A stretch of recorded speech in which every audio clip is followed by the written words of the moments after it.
اور یہی واقعات تھے سارے جس میں 1978 میں 11 جون کو APMSO بنتی ہے. وہاں پر ایڈمیشن پالیسیز میں اختلاف ہوتا ہے, اسٹوڈنٹس کو جامعہ کراچی میں ایڈمیشن نہیں ملتے. APMSO بن جاتی ہے, پہلے اسٹوڈنٹ ایکشن کمیٹی بنتی ہے, پھر APMSO بن جاتی ہے. وہی APMSO جب جمعیت ان کو مار پیٹ کر جامعہ کراچی سے باہر پھینک دیتی ہے تو وہ علاقہ جانا شروع کرتے ہیں, اور 18 مارچ 1984 کو MQM بن جاتی ہے. اور اس وقت گھٹن اتنی بڑھ چکی تھی کہ بس ایسا لگ رہا تھا کہ جیسے کسی حادثے کے بعد پیٹرول سڑک پہ پھیلا ہوا ہے اور کوئی بھی کسی بھی گاڑی میں سے چلتی ہوئی ایک سگریٹ اگر جلتا ہوا اس طرف اچھال دے گا تو وہ پورا علاقہ جل کر خاکستر ہو جائے گا. اور یہی صورتحال اس وقت کراچی کی تھی, اور بشرا زیدی کیس نے اس جلتی پر تیل کا کام کیا.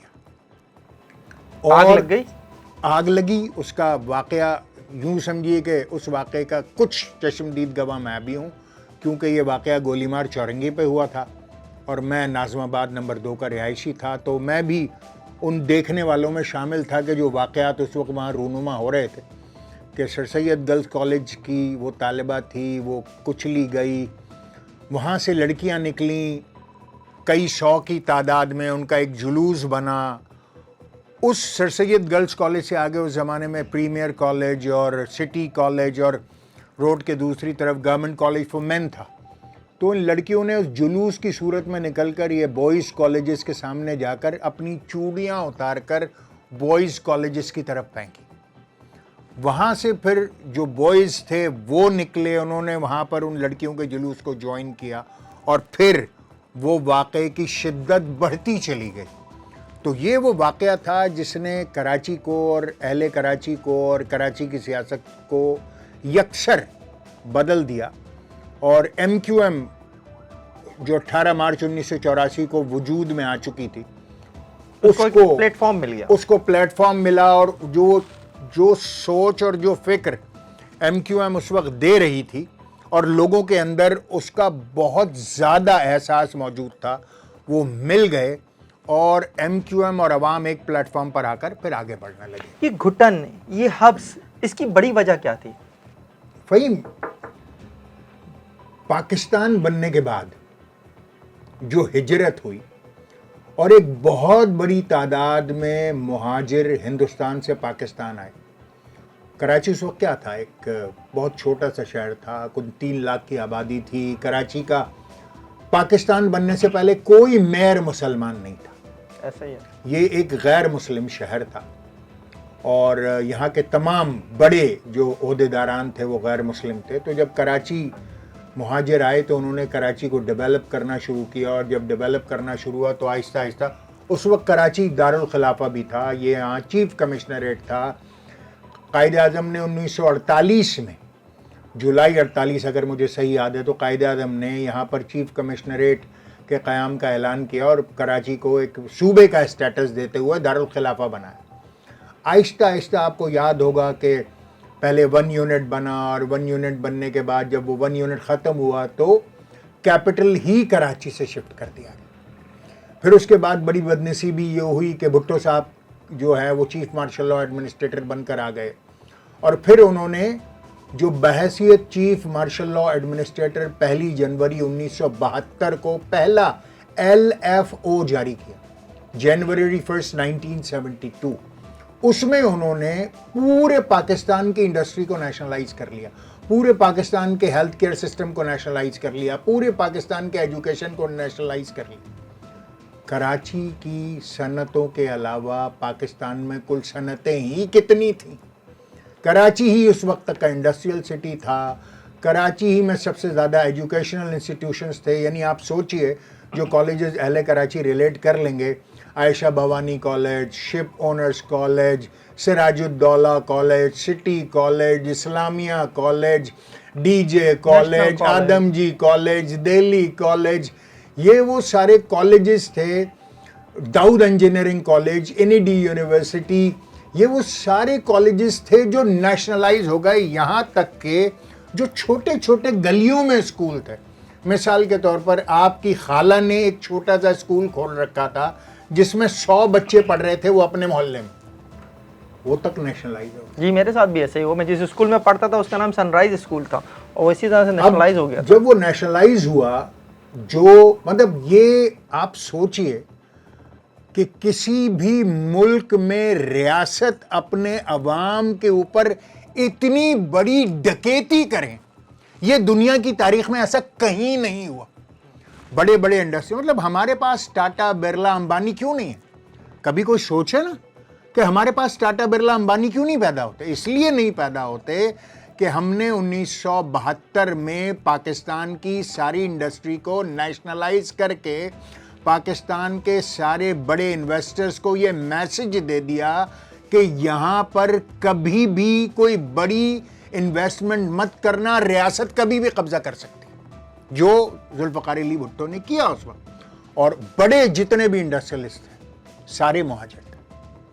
کیا ولی کاز ہوئے, کیا چاولاز ہوئے, کیا اصفہانیز ہوئے, کیا بڑے بڑے میمن, حبیب, سیٹھ حبیب تھے, جتنی بڑی ملز تھیں, ٹیکسٹائل ملز تھیں, ہارونز تھے, یہ اپنا داؤدز تھے, یہ سارے جتنے بڑے جائنٹس تھے, انہوں نے پاکستان میں انویسٹمنٹ سے ہاتھ, یعنی سوچئے جو حبیب بینک پلازا کی بلڈنگ ارلی 60s میں بن گئی تھی کراچی میں, اور چائنیز اس زمانے میں اس بلڈنگ کو دیکھنے آیا کرتے تھے. اس وقت کی ایشیا کی ٹالسٹ بلڈنگ حبیب بینک پلازا کی بلڈنگ. کیا اس کے بعد 60 کی دہائی کے بعد آج تک بھی پاکستان نے اس کے برابر کی ایک بھی بلڈنگ بنی؟ کیوں نہیں بنی؟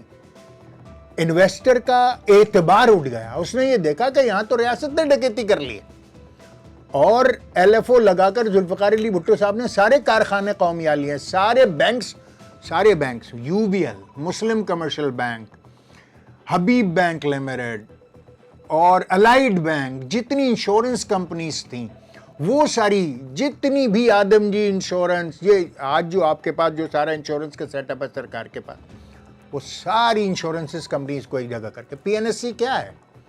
پی این ایس سی کیسے بنا؟ پی این ایس سی ایسے بنا کہ جتنی بھی پاکستان میں جو شپرز تھے, جن کے اپنے اپنے جہاز تھے, جتنے جہاز کراچی میں لنگر انداز تھے, ان کو حکومت نے چھینا اور چھین کر ایک کمپنی بنا دی پی این ایس سی.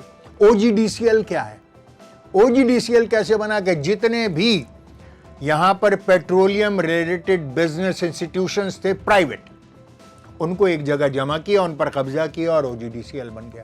تو اس طریقے کے انسٹیٹیوشنل آپ نے انویسٹمنٹ کو پاکستان سے دھکیل کر اپنے ہاتھوں سے باہر کر دیا. اور ستم یہیں پر نہیں رکا.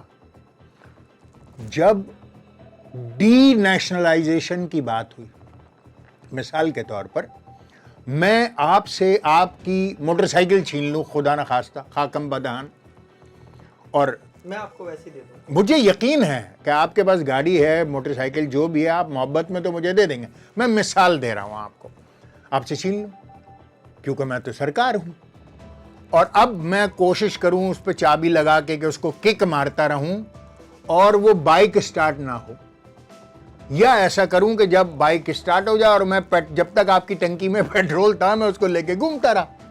اب جب وہ پیٹرول کی ٹنکی خالی ہو گئی اور وہ موٹر سائیکل کھڑی ہو گئی, تو اخلاقاً مجھے واپس آپ کو اگر کرنے کا ارادہ ہو بھی گیا کہ بھائی اس موٹر سائیکل سے آپ جان چھڑا لو, اس میں پیٹرول نہیں ہے, تو میں آپ کو واپس کرتا. میں نے کیا کیا؟ میں اس موٹر سائیکل کو بازار میں نیلام کیا. میں نے فہیم صاحب کو ان کی موٹر سائیکل واپس نہیں کی. جو انڈسٹری لگی تھی, جب وہ انڈسٹری بعد میں 30 سال بعد 35 سال بعد سکھ انڈسٹری ہو گئی, تو وہ تو پھر ہاتھ جوڑ کر معافی نامے کے ساتھ فہیم صاحب کو دے دینی تھی نا, کیونکہ تھی وہ فہیم صاحب کی. مگر وہ فہیم صاحب کو واپس نہیں دی گئی, وہ سرے بازار نیلام ہوئی. تو ایک تو چوری کی حکومت نے, اوپر سے سینہ زوری کی. تو یہ اس کے بعد جو صورتحال ہوئی, تعلیم برباد, صحت برباد, معاش برباد. نیشنلائزیشن کا مسئلہ اپنی جگہ, لیکن ایم کیو ایم کا جو وجود ہے یا ایم کیو ایم کا جو قیام ہے, اس میں جو بنیادی نقطہ تھا وہ تھا کوٹا سسٹم. کوٹا سسٹم ایک آرگیومنٹ ہے. دیکھیے جو آپ کا معاشی قتل عام, آپ سمجھیے کہ آپ اگر فرض کریں کہ آپ جس بھی علاقے میں رہتے ہیں ابھی کراچی میں, کتنے بڑے ایسے لوگ ہوں گے جو بڑے انڈسٹریلسٹ ہوں گے؟ شاید ہی کوئی. مگر جب 100 50 200 500 بڑے انڈسٹریلسٹ کسی شہر میں کسی ایک قومیت کے کھڑے ہوتے ہیں تو وہ اپنی کمیونٹی کو سہارا دیتے ہیں. آپ نے وہ سہارے ہی تہے تیغ کر دیے نیشنلائزیشن کر کے. آپ نے ایجوکیشن کے سارے انسٹیٹیوشنز چھین کر قومیاں لیے اور اس کے بعد وہاں پر جو کچرا بھرتی ہوا وہاں سے آپ کا تعلیمی سسٹم برباد ہو. آپ کی ہیلتھ کیئر، مطلب مجھے بتائیے کہ اس صوبے میں کراچی کے اندر 3 بڑے جو سرکاری ہسپتال ہیں، جناح، سول، عباسی، کیا حالت ہے ان کی؟ کوئی علاج کے لیے معقول آدمی جانے کا تصور کرے گا؟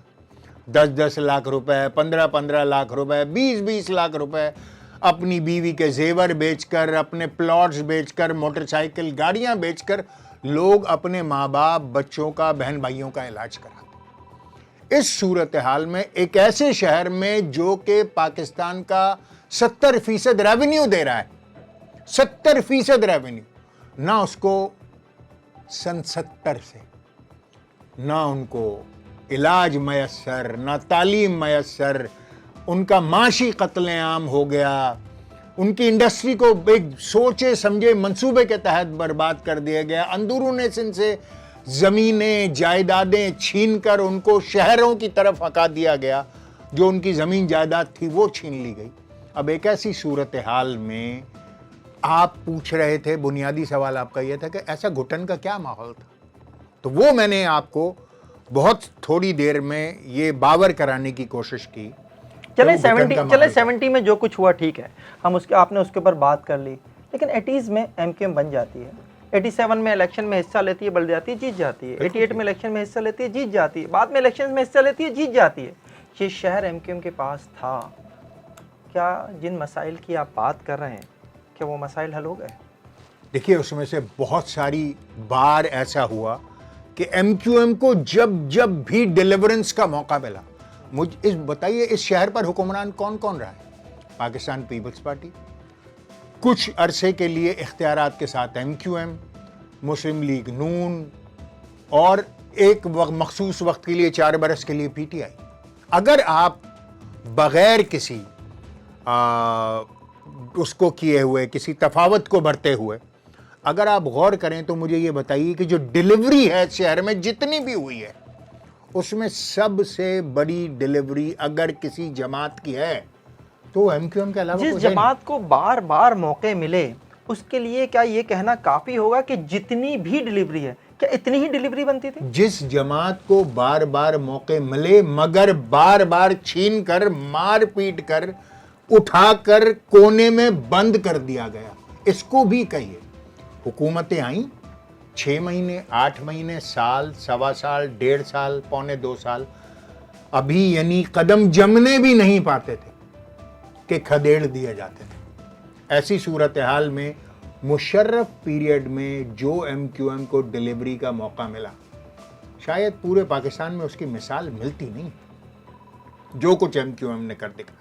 آپ سمجھتے ہیں کہ جو کچھ کیا ایم کیو ایم نے وہ کافی تھا اس دور میں، مشرف دور میں؟ کیا اس سے زیادہ نہیں ہو سکتا تھا ماضی میں بھی، اس دور میں بھی؟ بہت کچھ ہو جانا چاہیے تھا اور بہت کچھ ہو جاتا. موقع نہیں ملا، کرنے نہیں دیا گیا، راستے روکے گئے. ایم کیو ایم پر ایک الزام اور بھی لگتا ہے. آپ نے کہا کہ ایجوکیشن سسٹم تباہ کر دیا گیا. ایم کیو ایم کے اوپر بھی تو یہ الزام لگتا ہے کہ وہ تنظیم جو اے پی ایم ایس جس نے جنم لیا، وہ خود نوجوانوں کے ہاتھ سے کتاب چھین کر انہیں اسلحہ دیتی رہی. دیکھیے شاید کچھ جگہوں پر ایسے واقعات ہوئے ہوں، مگر من حیث القوم، من حیث الجماعت، ایم کیو ایم کی کبھی بھی یہ پالیسی اور یہ ترغیب نہیں رہی کہ ایسی صورتحال. ہاں کچھ لوگ ہوتے ہیں، کچھ کالی بھیڑیں بھی ہوتی ہیں، کچھ انجانے میں بھی ہوتے ہیں، کچھ جوانی کے شوق میں بھی ہوتے ہیں، اور کچھ زخم لگنے کی بنیاد پر ایسی کارروائیاں ذاتی بنیادوں پر کرتے ہیں. میں اس سے انحراف نہیں کر رہا، مگر ایک پرنسپل آف پالیسیز کے تحت، ایک پرسکرائبڈ پالیسی کے تحت ایم کیو ایم نے نہ کبھی ایسا کیا، نہ اس کی ترغیب دی، اور نہ ہی ایجوکیشن سسٹم کو تباہ کیا. اگر ایک یونیورسٹی بنانے کے لیے حیدرآباد میں کیا پاپڑ بیلنے پڑتے ہیں ایم کیو، مطلب آپ سوچئے کہ کیا چاہتی ہیں ایک یونیورسٹی بنا، بلائیں لینے پہ آپ اتنے ہو گئے برہم، بلائیں لینے پہ آپ اتنے ہو گئے برہم، حضور کون سی جاگیر چھین لی ہم نے؟ ایک جامعہ ہی تو مانگی حیدرآباد کے لیے، نام چینج کر لیتے اس کا، وہ بھی نہیں بنی، 25 سال ہو گئے، 25 سال ہو گئے، حیدرآباد میں انسٹیٹیوٹس بن گئے، یونیورسٹی نہیں بن کے دے رہی۔ ایک وزیر کھڑے ہو کر اگر یہ بیان دے کہ میری لاش پہ سے بنے گی، تو آپ وہاں پر سوچ کا اندازہ لگا سکتے ہیں کہ کیا سوچ ہوگی۔ Operation operation operation M Q نے برداشت کیے ہیں۔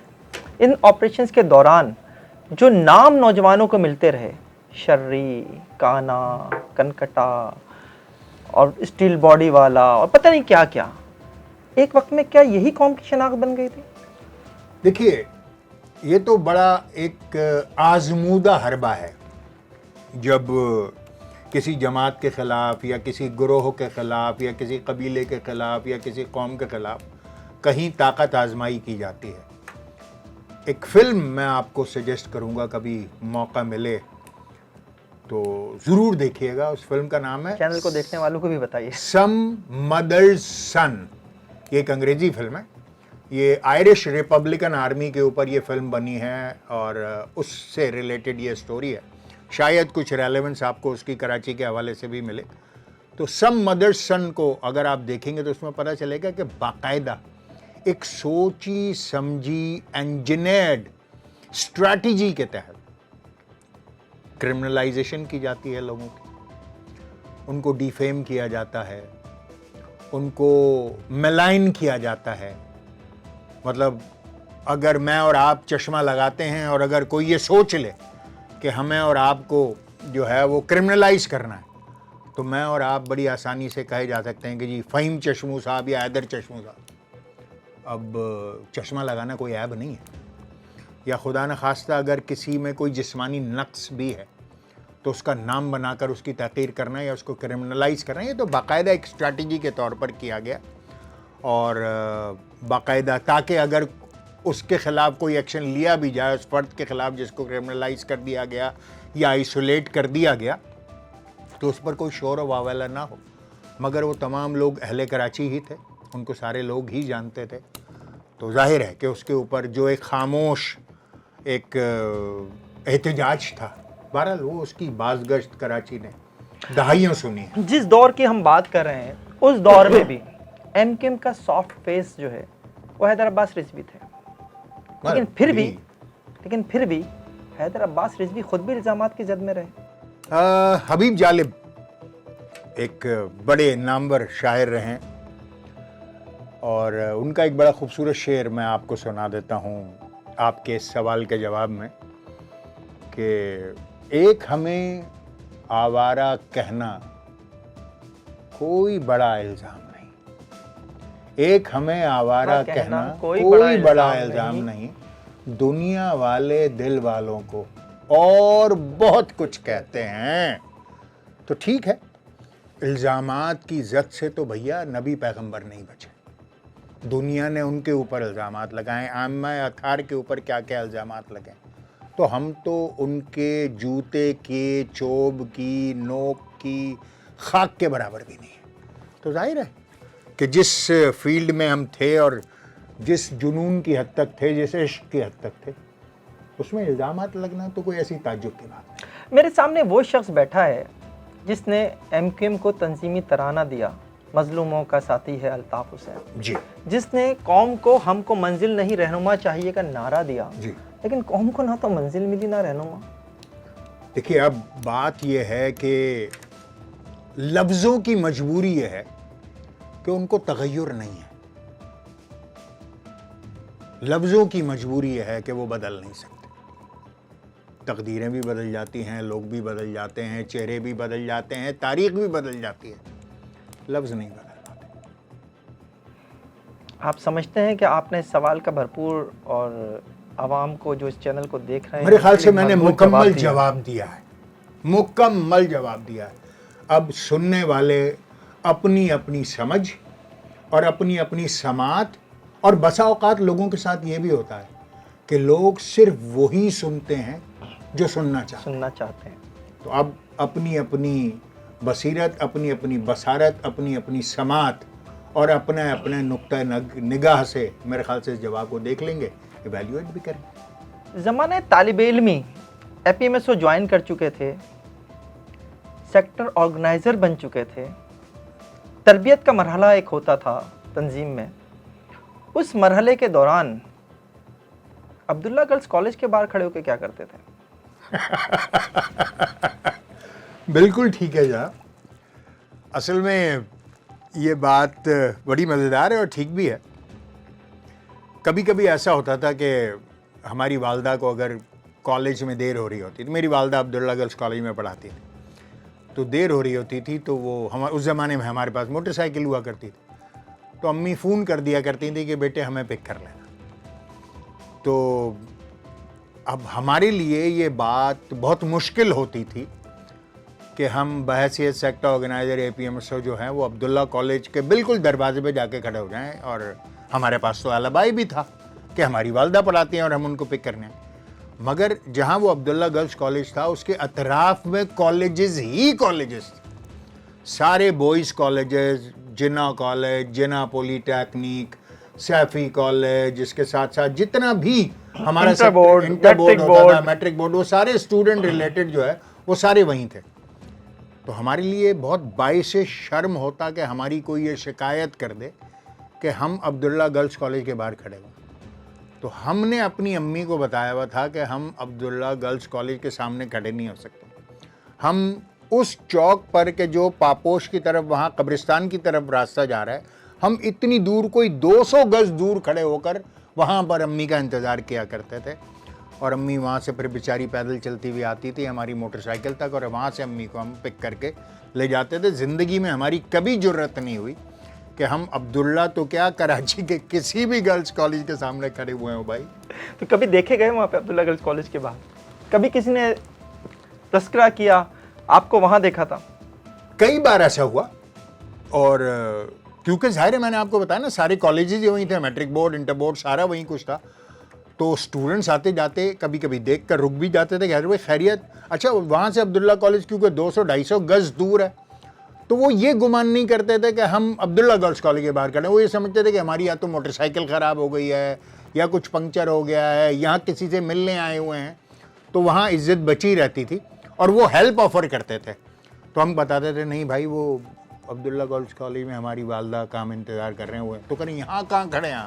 ہم نے بھائی وہاں کھڑے ہوں گے تو شرمندگی ہوگی، کسی نے دیکھ لیا اور آگے چلتے ہوئے کہہ دیا کہ حیدر بھائی تو گرلز کالج کے باہر کھڑے تھے، تو ہماری کیا عزت رہ جائے گی. لکھنے لکھانے کا سلسلہ تنظیم کی ایک جو میگزین تھا نقیب، اس سے آپ نے شروع کیا. کیا لکھا کرتے تھے اس وقت؟ نقیب، اتفاق یہ ہے کہ تنظیم نے اور اے پی ایم ایس او نے مجھے سیکٹر آرگنائزر بنانے سے پہلے ایک نیا شعبہ بنا کے دے دیا، اور اس کا نام تھا گہوارۂ ادب، جو بعد میں اس نے بڑا فروغ پایا اور کراچی سے لے کر امریکہ تک، کینیڈا تک بڑے مشاعرے، ادبی سرگرمیاں گہوارۂ ادب کے پلیٹ فارم سے. تو گہوارۂ ادب کا پہلا انچارج میں تھا، اور اسی گہوارۂ ادب کے تحت اے پی ایم ایس او کا باقاعدہ پہلا جو مجلہ تھا نقیب کے نام سے، اس کا پہلا یعنی بانی ایڈیٹر میں تھا. تو یہ دونوں جو ایک چھوٹے چھوٹے انسٹیٹیوشنز تھے، یہ تنظیم نے میری ذمہ داری لگائی کہ میں ان کو بناؤں، اور یہاں سے اس میں لکھنے لکھانے کا سلسلہ شروع ہوا. پھر اسٹوڈنٹس جو تھے، ایکچولی وہ اسٹوڈنٹ میگزین تھا، تو سارے کراچی کے اے پی ایم ایس او کے جتنے بھی کالجز یونٹس تھے، وہاں سے اسٹوڈنٹس اپنی اپنی نگارشات جو ہے اور اپنی تحاریر اور اپنی نظمیں اور اپنی غزلیں سب اس میں بھیجا کرتے تھے. اور ہم اس میں کمیٹی میں ہوتے تھے کہ جو یہ فیصلہ کرتی تھی کہ کیا اس میں ادارتی پالیسی کیا ہے اور کس کو چھاپنا ہے اور کس کو نہیں چھاپنا. تو وہاں پر مجھے یاد ہے کہ وہ ہماری بنیادی تربیت گاہ ہمارے لیے بھی تھی. اور چیئرمین عظیم احمد طارق کا پہلا انٹرویو جو ہوا اے پی ایم ایس او کے لیے، وہ نقیب کے لیے میں نے کیا تھا، اور وہاں سے انٹرویو لینا سیکھا ہم نے. اور کمال شفقت کے ساتھ عظیم بھائی انٹرویو بھی دیتے رہے اور سکھاتے بھی رہے کہ انٹرویو کیسے کرتے ہیں. اور وہاں پر میں نے آج تک مجھے یاد ہے کہ میں نے عظیم بھائی سے آخری سوال پوچھا کہ عظیم بھائی کوئی آپ آخر میں کوئی ایسا میسج جو اسٹوڈنٹس کو دینا چاہیں، جو ایک روایتی ایک جملہ ہوتا تھا، تو عظیم بھائی نے مسکرا کر کہا کہ دیر از نو شارٹ کٹ ٹو سکسیس، کہ کامیابی کا کوئی راستہ مختصر نہیں ہے، آپ کو پورا سفر کرنا پڑے گا۔ اور پھر انہوں نے اس کو بڑا اچھا ایلیبریٹ بھی کیا کہ انہوں نے مجھ سے پوچھا کہ حضرت تم تو سائنس کے اسٹوڈنٹ ہو، میں نے کہا جی، کہہ رہے ہیں انجینئرنگ کے اسٹوڈنٹ ہو، میں نے کہا جی، تو کہہ رہے ہیں بیٹا the shortest possible distance between 2 points is called a straight line، کہ ایک نقطہ اور ایک آپ کا ٹارگٹ، اس کے بیچ میں جو فاصلہ ہے دراصل وہی تو اسٹریٹ لائن ہے، تو اسٹریٹ لائن سے چھوٹا راستہ اور کوئی ہو ہی نہیں سکتا۔ یہ بڑا خوبصورت میسیج اس وقت عظیم بھائی نے دیا تھا، وہ نقش ہو گیا میرے دماغ میں نا، اور میں اس کو نہیں بھولتا کہ there is no shortcut to success۔ Doctor Imran Farooq کے بعد جس شخص نے سب سے زیادہ تنظیمی لٹریچر لکھا اس کا نام حیدر عباس رضوی ہے، اور اس میں ظاہر تربیت کے حوالے سے بہت کچھ تھا۔ آپ سمجھتے ہیں کہ آج کی ایم کیو ایم اس نظم و ضبط کے اوپر، اس تربیت کے اوپر چل رہی ہے؟ خاص طور پر میں کارکن کی بات کر رہا ہوں۔ بہت ساری اقدار بدل گئیں، بہت سارے حالات بدل گئے، جو تنظیم کی گرفت جتنی مضبوط ایک زمانے میں ہوا کرتی تھی، جتنا وقت ایم کیو ایم کے مرکزی قائدین کارکنان کی تربیت پر صرف کرتے تھے، وہ اس طریقے سے نہیں ہو پا رہا ہے۔ ظاہر ہے کہ اب بھی جو مرکزی قائدین ہیں ایم کیو ایم کے، وہ کوشش کرتے ہیں کہ تربیتی سیشنز کیے جائیں، مگر شاید اس کی اثر پذیری اتنی نہیں ہے جتنی گزشتہ زمانوں میں ہوا کرتی تھی۔ اس کی وجہ؟ اس کی کئی وجوہات ہیں۔ ایک تو میں نے آپ کو بتایا کہ جیسے کچھ اقدار بدلی ہیں، کچھ حالات بدلے ہیں، کچھ تنظیم کی اپنے کارکن پر گرفت کمزور پڑی ہے۔ مطلب پہلے اسٹوڈنٹ لائف سے ہم مثال ہیں آپ کے سامنے کہ بڑے بڑے بال، کھلا گریبان، چین، ریپ جینز، کڑے پہن کر ہم تنظیم میں آئے تھے، اور اللہ شاہد ہے کہ جب عظیم بھائی نے ہمیں دیکھ کر ایک تربیتی نشست کر دی، وہ دن آج کے ہم پہلی بار مرکز چلے گئے پی ایم ایس او کے، ہمیں لے جایا گیا کہ بھائی تربیتی نشست ہے، تو ہمیں پتہ ہی نہیں تھا کہ تربیتی نشست کیا ہوتی ہے، ہم تو نئے نئے کارکن تھے، تو ہم اٹھ کے چلے گئے۔ مجھے آج تک یاد ہے ایم پی ہاسٹل میں وہ تربیتی نشست ہوئی تھی، تو سارا جامع کراچی اے پی ایم ایس او کا جو یونٹ تھا وہ یا سیکٹر جو تھا وہ وہاں پر تھا۔ چیئرمین عظیم احمد طارق تربیتی نشست لینے کے لیے تشریف لائے، تو ہمارا حلیہ یہ تھا کہ ہمارے بڑے بڑے بال تھے اور یہاں تک گریبان کھلا ہوا تھا، اور اس میں سے چین جھانک رہی تھی، اور ہاتھ میں کڑا پہنا ہوا تھا، ریپ جینز تھی، اور ہم اپنے آپ کو بہت سمارٹ سمجھتے تھے کہ اس حلیے میں۔ تو مجھے ایسا لگا کہ عظیم بھائی نے وہ مجھے دیکھ کر ہی پوری تربیتی نشست کر دی کہ میاں بڑے بڑے بال، کھلا ہوا گریبان، چین، الٹی آستینیں، ریپ جینز، یہ کوئی ایسا حلیہ نہیں ہے کہ لوگ آپ کی طرف راغب ہوں۔ اور اے پی ایم ایس او کے کارکن کو چاہیے کہ وہ انتہائی متین، سنجیدہ، حلیم الطبع، پریزنٹیبل، پڑھا لکھا ہونا چاہیے تاکہ لوگ اس کی طرف راغب ہوں، اس سے مدد طلب کریں اور وہ ان کی کما حقہ مدد کر سکے، اور پھر وہ آپ کی اس مدد سے متاثر ہو کر اے پی ایم ایس او یا ایم کیو ایم کے پلیٹ فارم کو جوائن کر سکے۔ تو یہ جو حلیے ہیں یہ تحریک کی، نظم و ضبط کی بنیادی خلاف ورزی ہیں، تو اس سے اجتناب برتا جانا چاہیے۔ عظیم بھائی نے پوائنٹ آؤٹ نہیں کیا یا پن پوائنٹ نہیں کر دیا، مگر پوری اس دن کی جو ان کی گفتگو تھی اس کا لب لباب یہ تھا کہ اے پی ایم ایس او کے لوگوں کا مزاج کیسا ہونا چاہیے، طرز گفتگو کیسا ہونا چاہیے، ان کے کپڑے کیسے ہونے چاہیے، ان کا حلیہ کیسا ہونا چاہیے۔ وہ مجھے ایسا لگا، میں اندر سے چور تھا، I was guilty conscious actually at that time.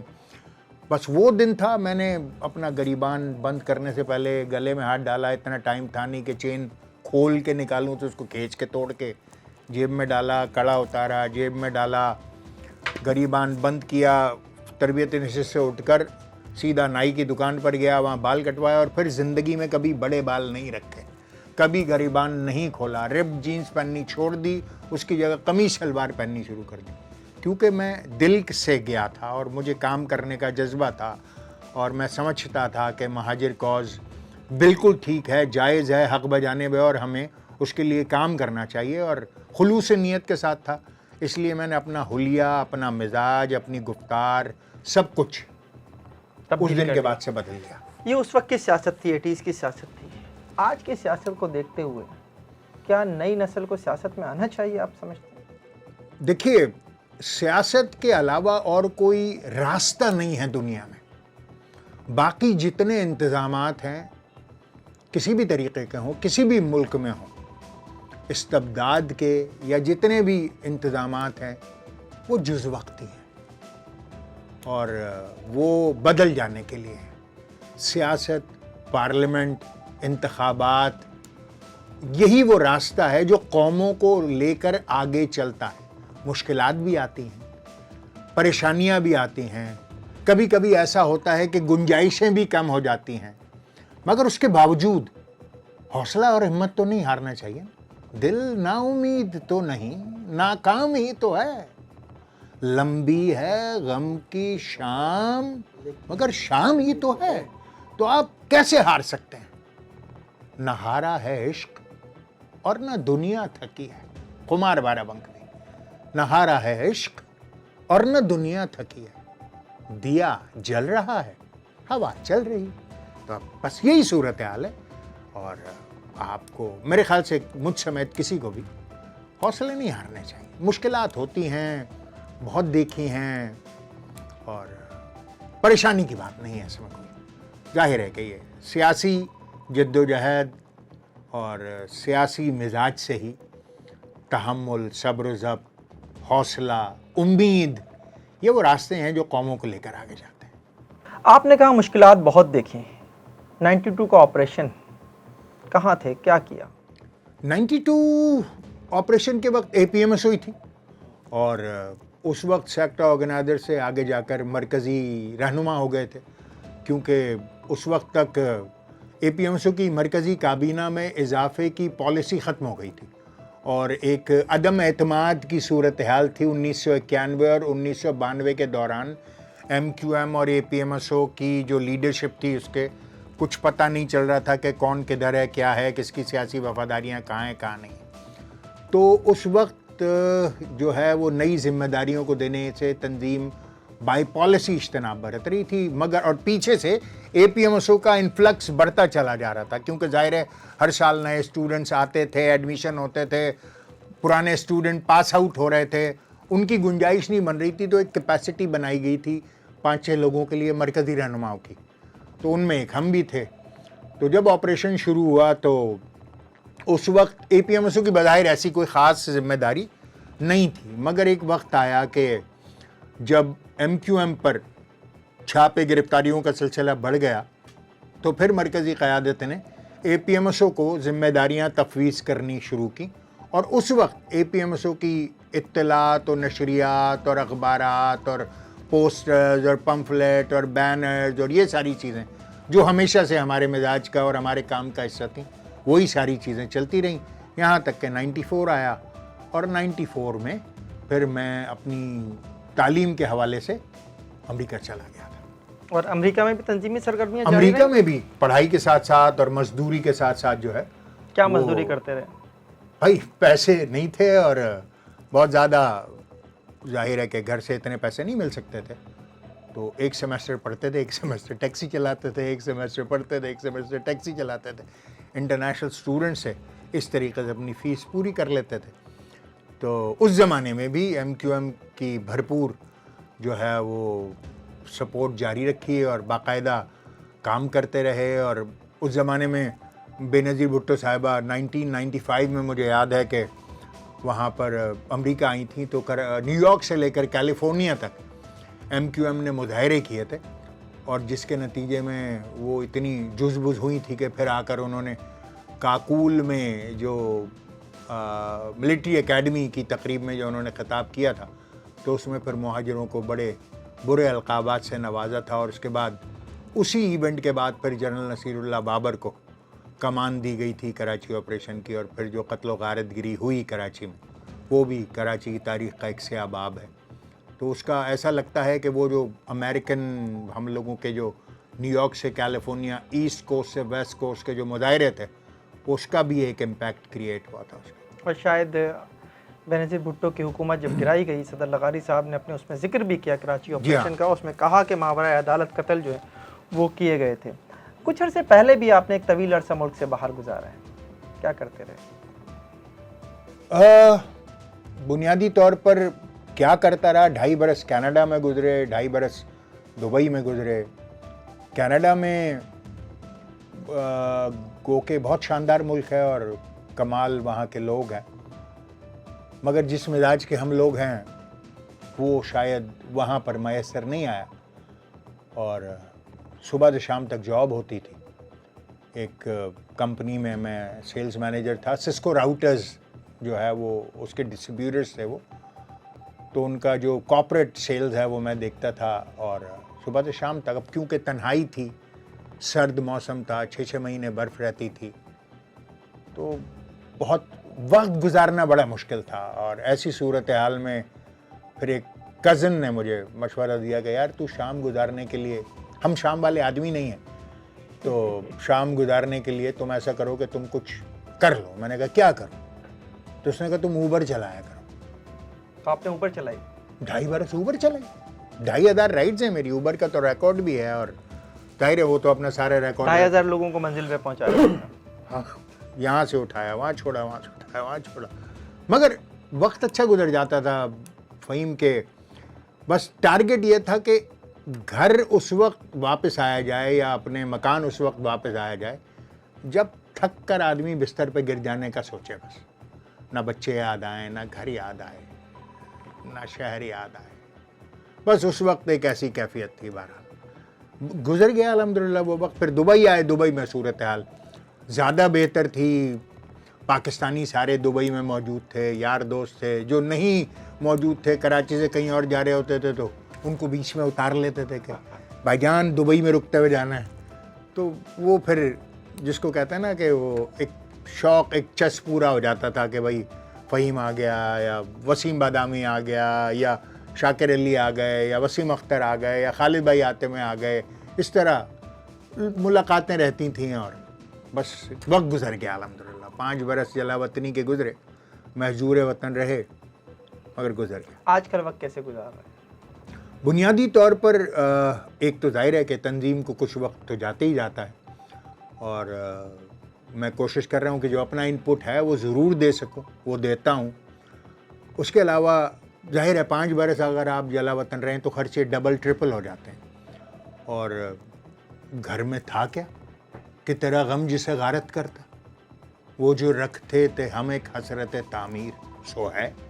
تو فکر معاش ہے. اور کچھ کاروبار، ایک واٹر ٹریٹمنٹ کمپنی بنائی ہے جو 2-2.5 سال سے واٹر ٹریٹمنٹ کا کام کری ہے. انڈسٹریل اور کمرشل لیول کے اوپر ہم ٹریٹمنٹ پلانٹس ہر قسم کے بناتے ہیں، کیونکہ بنیادی تعلیم میری chemical related, chemical engineering, applied chemistry, یہ ساری ہے.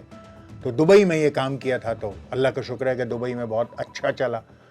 تو وہی کام لے کر پھر میں پاکستان آ گیا تھا. کچھ تھوڑا بہت اب اسلام آباد میں کوشش یہ کر رہا ہوں کہ ایک چھوٹا سا کنسٹرکشن پروجیکٹ کا پراسپیکٹ ہے، تو اللہ کرے کہ وہ بھی کر لوں. تو کچھ یہ ہے کہ اب بچے بڑے ہو گئے ہیں، فیسز مور دین ڈبل ہو چکی ہیں، بیٹیاں بڑی ہیں. اب کسی وقت بھی یہ وقت آنے والا ہے کہ کوئی اچھا لڑکا آ کر دروازے پہ دستک دے گا تو نہ نہیں کروں گا. سنا ہے خود کو ڈاکٹر کہلوانے کی طرف بھی کچھ راغب ہیں آپ؟ ڈاکٹر دلی بہت دور ہے ابھی فہیم. ایم فل اردو میں میرا ہمیشہ سے، امی نے مار پیٹ کے انجینئر بنا دیا، ورنہ میں شاعر بننا چاہتا تھا اور صحافت کو بطور پیشہ اختیار کرنا. کیا کہنے، نہیں ہو پایا. امی کے ٹارگیٹس اور تھے. سب سے بڑا بیٹا تھا. امی دیکھنا چاہتی تھی کہ پڑھ لکھ کے قابل ہو گیا. اب اس وقت اردو میں ہمیں کو لوگ قابل مانتے نہیں تھے. Doctor engineer, doctor engineer, doctor engineer, پر جو یہ ہے وہ قابل ہے. تو امی کی باز پرس سے اور اس سے بن تو گئے، مگر یہ کہ ہمیشہ سے شوق تھا. اور میں نے کئی انٹرویوز میں پہلے بھی 10 سال 15 سال پہلے کہا کہ زندگی نے کبھی بھی موقع دیا تو میں اردو پڑھوں گا. اور اس وقت میں جامعہ کراچی میں شعبہ اردو میں ایم فل کا اسٹوڈنٹ ہوں. کورس ورک مکمل ہو گیا، اب تھیسس پہ کام کروں گا. اور ڈاکٹر تو خیر ابھی دلی بہت دور ہے، مگر پہلا اسٹیپ لے لیا ہے سر، پہ کچھ قدم چلے گئے ہیں۔ اردو ہے جس کا نام ہاں ہم ہی جانتے ہیں۔ اظہر بھائی بہت شکریہ آپ کا۔ آپ کو یہ ویڈیو کیسی لگی کامنٹ سیکشن میں کامنٹ کر کے ضرور بتائیے گا، اور ہاں میرے چینل کو سبسکرائب اور ویڈیوز کو لائک کرنا نہ بھولیے گا۔ دیکھتے رہیے FIR۔